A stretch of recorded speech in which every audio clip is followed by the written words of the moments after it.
जैसा कि इस एपिसोड पर आज हम देखने वाले ऐसा शख्स जिसका नाम डाइगन है, वो जिंदा होने वाला है। बेन भी उसका मुकाबला नहीं कर सकता, वो इतना ताकत है।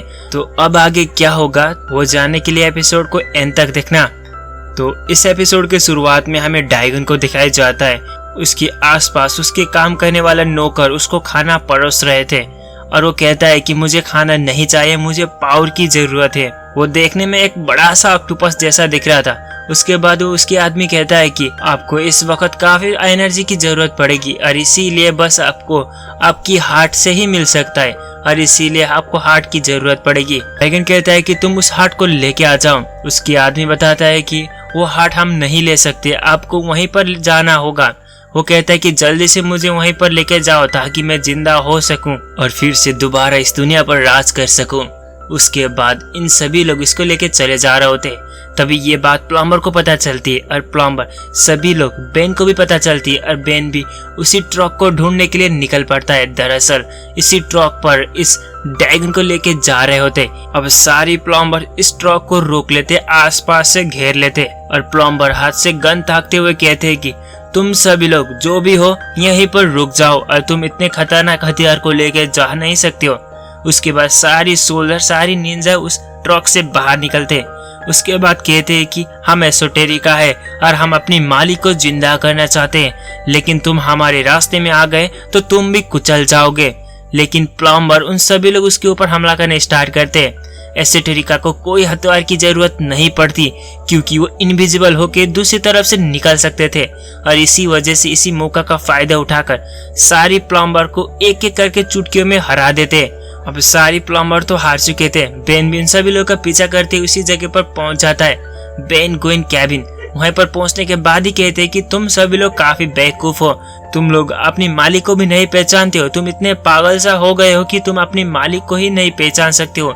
ये तुम्हारा मालिक डाइगन नहीं, ये बिल गेट्स है। लेकिन इस बात में वो विश्वास नहीं करता। वो कहता है कि तुम सभी लोग चुप हो जाओ, हमारे लीडर की तुम नाम लेने की कैसी जरूरत की। इसी के साथ वो अपने हाथों से एनर्जी को बॉल बनाता है और उसके तरफ छोड़ता है। इससे बेन गोइन कैबिन बच जाते। उसके बाद कैबिन भी काफी गुस्से में आता है और वो फाइट करने के लिए रेडी होता है। अब बेन गोइन भी कम नहीं थे, उन दोनों भी फाइट करने के लिए रेडी थे। अब इन सभी लोग के बीच में एक तड़का फाइट चलती है। इस फाइट में बेन गोइन कैबिन सभी लोग की बराबर फाइट हो रही थी, लेकिन इन तीनों लोग अपने डायमेंशन की पावर यूज करते और इसीलिए यहाँ से भागने में कामयाब होते और यहाँ से बच जाते। इसी जगह पर एक एसोटेरिका जिंदा होता है। सारी प्लम्बर को उठाते, उसके बाद उसी एसोटेरिका को उठाने के बाद उसकी मार्क्स हटाते। मार्क्स हटने के बाद पता चलती है तो ये एक फॉरएवर नाइट्स की आदमी है। उसके बाद कैबिन ड्राइवन जोर से पकड़ता है और उस आदमी को कहता है कि तुम कब से इस ड्रैगन के पीछे पड़ने लगे हो। उसके बाद कहता है कि मुझे कुछ भी नहीं पता, मुझे किसी ने कंट्रोल किया था। अब यहाँ पर साफ साफ पता चलते है कि उसको डाइगन ने ही कंट्रोल किया था। अब ये बात भी बेन गोइन कैबिन जानते थे। अब इसके बाद बेन को आइडिया आता है कि हम फॉरएवर नाइट्स की लीडर के सामने जाएंगे और सब कुछ बता देंगे, उसके बाद हमारा साथ ही वो दे सकते हैं। उसके बाद ऐसा ही करता है। उन सभी लोग पहुंच जाते हैं फॉरएवर नाइट्स की जगह पर। बेन अकेला पहुंच चुका होता है। तभी उन सभी लोग बेन को देख के अपनी गन ताक देते हैं और अटैक करना स्टार्ट ही कर देते हैं। बेन भी अब जल्दी से फास्ट ट्रैक में ट्रांसफॉर्म होके इन सभी लोग का गन छीन लेता है। उसके बाद कहता है कि मैं बात करने के लिए आया हूँ, तुम सभी लोग एक्शन में उतर गए।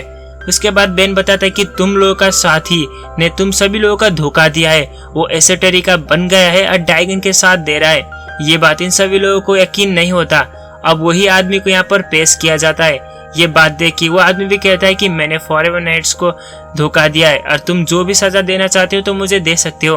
उसके बाद फॉरएवर नाइट्स की लीडर भी कहता है कि इसकी मौत ही होगा आज और वो मारने वाला होता है। तभी बेन उस चाकू को ले लेता है। उसके बाद कहता है कि अभी तुम सभी लोगों को जल्दी में काम नहीं करना चाहिए, सबसे पहले हम जान लेते कि डाइगन कौन है और उस तुमने सील से तोड़ा था ना, उसी सील से शायद डाइगन की पावर निकल आई और तुम्हारे आदमी को कंट्रोल किया। लेकिन तभी खौफनाक चीजें होती है, गोइन की आंखें भी नीले पड़ जाती है। उसके बाद गोइन भी एक डाइगन की तरह भाषा में कहने लगती है कि तुम सभी लोगों ने काफी धोखा खाया है। बिल गेट्स उसने तुम सभी लोगों को धोखा दे रहा है, वो मेरी हार्ट को लेना चाहता है। अगर उसने ये सब किया तो पूरी दुनिया पर तुम सभी लोग मिलके भी उसको रोक नहीं सकते और इसीलिए तुम बिल गेट्स को रोकना चाहते हो तो जाओ उस हार्ट को सेव कर लो। ये बात सुनने के बाद ही ग्वेंटिनेशन की पावर चले जाता है। अब ग्वेंटिनेशन नॉर्मल फॉर्म में होती है। ये देखने के बाद सभी लोग हैरान हो गए थे। उन सभी लोगों के कुछ भी समझ नहीं आ रहा था कि आखिर यहाँ पर हो क्या गया है। क्विंटी नेशन बताती कि वो डाइगन ही था, उसने मुझे कंट्रोल किया ताकि उसकी हार्ट बिल गैट्स एब्जॉर्ब ना कर पाए। अब इन सारी बात बताने के बाद फॉरएवर नाइट्स को भी पता चल चुका था कि उन सभी लोग अब उसी हार्ट पर जा रहे ताकि उस हार्ट को एब्जॉर्ब कर सके। उसके बाद फॉरएवर नाइट्स कहता है कि इसकी कहानी लंबी है, क्योंकि फॉरएवर नाइट्स की सबसे फर्स्ट लीडर एक सॉर्जर्स था। उसके पास काफी अनोखी ताकत थी जिसने उस ड्रैगन को मारकर उसकी हार्ट बाहर निकली थी। उसी हार्ट को इसने एक जगह पर रखे रख दिया ताकि हम सभी लोग सुरक्षित हो सके। अब उसी हार्ट को निकालने के लिए उन सभी लोग जा रहे हैं। अभी बेन काफी अच्छा क्वेश्चन उसको पूछ लेता है कि क्या तुम सॉर्जर्स को जानते हो। अब केविन बताता है कि शायद सॉर्जर्स तो पहले ही मर चुके हैं, लेकिन बेन को विश्वास था कि सॉर्जर्स अब तक नहीं मरे हैं। फॉरएवर नाइट्स की लीडर की बातों बातों में बेन ने पता लगा लिया था। फॉरएवर नाइट्स की लीडर कहते कि हाँ अभी तक वो जिंदा है, पता नहीं वो कितने लंबे तक जी सकते हैं। जब तक एस्केलन की हथियार है वो तब तक जी सकते हैं। अब इन सारी बात बताने के बाद उन सभी लोगों को वो तब तक जी सकते हैं। अब इन सारी बात बताने के बाद उन सभी लोगों को फॉरएवर नाइट्स की लीडर सॉर्जर्स के कमरे तक लेके चले जाते। वहाँ पर दीवार पर काफी कैलकुलेशन ही कैलकुलेशन था। ये देख के तो फॉरएवर नाइट्स को भी समझ नहीं आता कि यहाँ पर क्या लिखा हुआ था। ये बात क्विंटी नेशन अपनी मैना पावर से यूज करती है और सारी कैलकुलेशन पढ़ लेती है। उसके बाद लास्ट में एक कंक्लूजन निकालती है और बताती है कि ड्रैगन की हार्ट किस लोकेशन पर है। उन सारे ड्रैगन की हार्ट की लोकेशन उन सभी लोगों को बता दी है। तभी फॉरएवर नाइट्स की लीडर उन सबको धोखा दे देता है और अपने हाथों से गन निकालता है, सभी को एक एक शूट करके यहीं पर बेहोश कर देता है। अब बेन गोइन केविन यहाँ पर बेहोश हो जाते। उसके बाद सारी फॉरएवर नाइट्स की टीम उस सभी लोगों को घेर लेते। उसके बाद कहता है कि हम अभी इसको मार दे तो प्रॉब्लम ही सॉल्व हो जाएगा, लेकिन लीडर कहता है कि अभी वो काफी ज्यादा काम आने वाले, तो अभी के लिए इन सभी लोगों को छोड़ दो। उसके बाद अब उसी लोकेशन पर फॉरएवर नाइट्स भी पहुंच जाते हैं। सॉर्जर्स पहले से ही उस जगह पर पहुंच चुके होते। तभी फॉरएवर नाइट्स की और भी टीम वहां पर पहुंचने के बाद सॉर्जर्स बताते कि तुम लोग यहाँ पर कैसे आ गए। अब बताते कि बेन गोइन केविन ने हमारे साथ मदद की। अब सॉर्जर्स कहते कि इस सारी बातों की अब बकवास टाइम नहीं है मेरे पास। हम सभी लोगों को एकजुट मिलकर सबसे पहले जाके उस हार्ट को हमेशा के लिए डिस्ट्रॉय करना होगा ताकि इस प्रॉब्लम की जड़ से खत्म हो। वो जगह पहाड़ की सबसे टॉप पर समुद्र के आसपास ही था और इसीलिए उन सभी लोग उस जगह के अंदर पहुंच जाते। उसके पीछे पीछे वही फॉरएवर नाइट्स टीम जो अभी अभी ड्रैगन ने कंट्रोल किया था वो भी था। तभी उसके अंदर से ड्रैगन की पावर निकलती है और वो भी यहाँ से एसोटेरिका के साथ गायब होता है। उन फॉरएवर नाइट्स की पूरी टीम उस जगह के अंदर पहुंच जाते हैं। अब रास्ते में काफी ज्यादा एसोटेरिका की मूर्ति दिखाई जाती है। वहाँ पर एक एसोटेरिका जिंदा होता है और फॉरएवर नाइट्स की टीम के ऊपर हमला करने लगता है। ये देख के उन सभी लोग के बीच में फिर से लड़ाई शुरू होती है, लेकिन सर्जक इन सारी लड़ाई को इग्नोर करते हुए उस हार्ट के सामने पहुंच जाते हैं और उस हार्ट को निकालने वाले होते हैं। तभी वहाँ पर बिल गैट्स भी पहुंच जाता है जो ड्रैगन के नाम लेके अब तक जिंदा है। उसको यहाँ पर टिप के फेंक देता है। उसके बाद वो खुद जाता है और उस एस्केलन की हथियार को पकड़ता है जिससे उसको काफी एनर्जी निकलती है और उसे काफी इलेक्ट्रिक शॉट भी लगता है। इसको इग्नोर करते हुए उस स्वॉर्ड को निकाल ही लेता है। जब ये सब करता है तो बिल गैट्स अपनी असली फॉर्म में आता है और उसके पास फॉरएवर नाइट्स की ड्रेस भी होता है। ये देख के अब एसोटेरिका की किंग कहता है कि तुमने मुझे धोखा दिया। अब वो भी बिल गैट्स को मारने के लिए आगे बढ़ता है, लेकिन बिल गैट्स एक ही हाथों की पावर से ही उन सभी लोगों का दूर फेंक देता है। यहाँ से पता चलता है कि बिल गैट्स के पास कितना ज्यादा पावर आ चुका है। उसके बाद बिल गैट्स खुद को कहता है कि मेरे पास इतना ज्यादा ताकत है मैंने आज तक महसूस नहीं किया था। मुझे लगता है कि इसके अंदर और भी ज्यादा ताकत है। लेकिन तभी वही एसोटेरिका जो फॉरएवर नाइट्स की चमचे था वो यहाँ पर पहुंच जाता है, कहता है कि इसके अंदर और भी ज्यादा पावर है, अगर तुम्हें चाहिए तो तुम इस सील को तोड़ दो। ये बात बिल गैट्स एग्री करता है और कहता है कि मैं जरूर ये काम मैं कर दूंगा।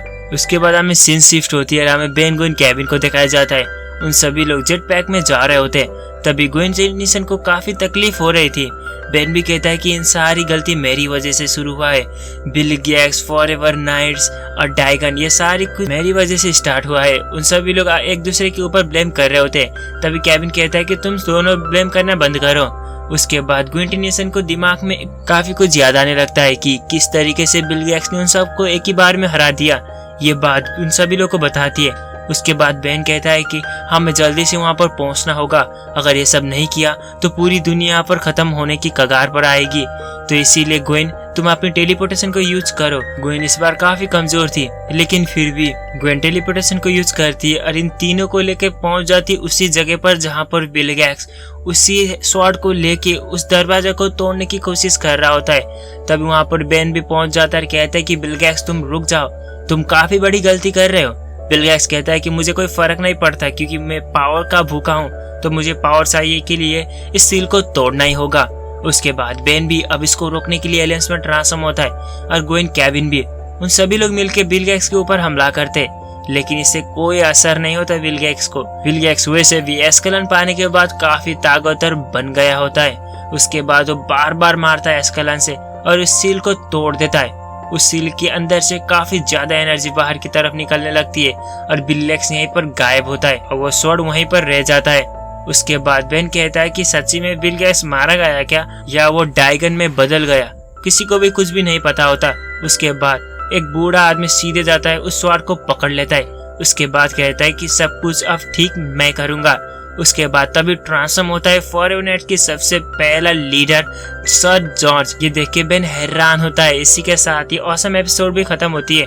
इसके आगे और भी इंटरेस्टिंग एपिसोड है जो अब आगे मैं लेके आऊंगा। अगर ये वीडियो पसंद आए तो लाइक करना और चैनल को सब्सक्राइब करके भी जा सकते हो। अब इसके बाद अब बिल गैक्स का क्या हुआ वो तो आगे एपिसोड में पता चलेगी, और इसीलिए आपको आगे एपिसोड चाहिए तो नीड इसकी पार्ट 2 करके कमेंट पर बताना। और लास्ट में यहाँ तक वीडियो देख रहे हो तो कमेंट में 300 जरूर से लिखना, ठीक है। मैं उसकी कमेंट में रिप्लाई जरूर से देता हूँ। तब तक के लिए bye bye, signing out, unknown explain.